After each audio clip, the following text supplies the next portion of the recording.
Okay, so now we're going to get into the part of this chapter that's a lot more applicable to what we're going to be talking about as far as chemistry is concerned.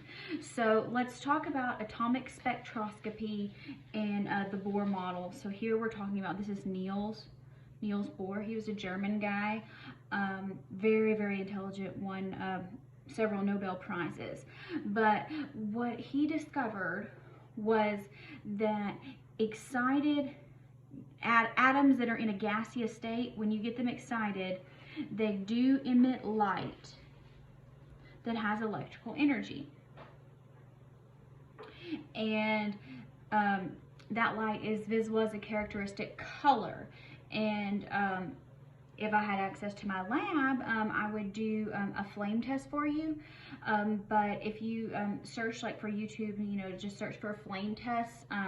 This is one of the things they use for fireworks. So like if you have neon atoms and you put them in a flame, the flame is red. Magnesium makes a white flame. Barium makes a green flame. Strontium makes an orange flame. Copper makes a blue flame. So that's one of the ways you can actually identify atoms based on their flames. But now, so emission spectrums,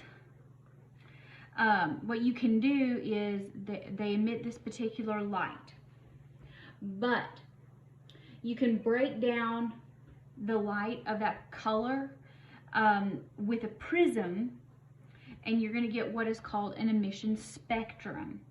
And each emission spectrum, so emission spectrums are unique to that particular type of atom or molecule.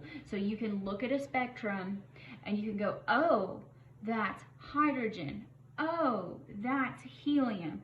We're not going to get into that too much, but we are going to talk a little bit more about Rydberg. He did an analysis, and this was only with hydrogen. So when we practice these calculations and we do them in the homework, it's always only going to be based on a hydrogen equation. So anyway, there's this equation that involves an inverse square of integers. So he said, well, this is how they're related.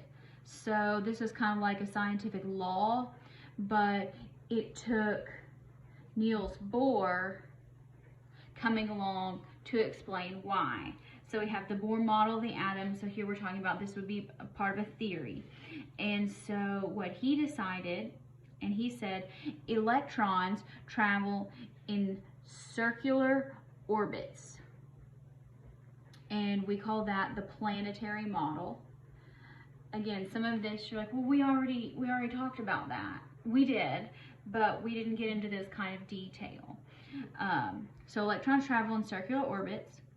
Now this is different. These orbits, they exist only at specific and fixed distances. So very much like the planets. Earth has its own particular orbit. Mars has its own particular orbit. So they're at fixed distances from the sun. So think about it like that. The sun would be the nucleus in the atom. Now, unlike our planets in the solar system, electrons can actually jump from one orbit to another. And when they do that, radiation is either emitted or it's absorbed. So if they jump from a high energy to a low energy, they're going to release radiation. If they jump from a low energy to a high energy, they have absorbed radiation. Now, what that says here is the energy of the atom was quantized, which means the electron in the atom can only have very specific amounts of energy, and that's why you only see certain lines. If you take visible light and span it through a prism, you get a rainbow. If you send hydrogen through its emission spectrum, you're only going to see 4 lines. So that is the Bohr model. So now we're going to move on into something else.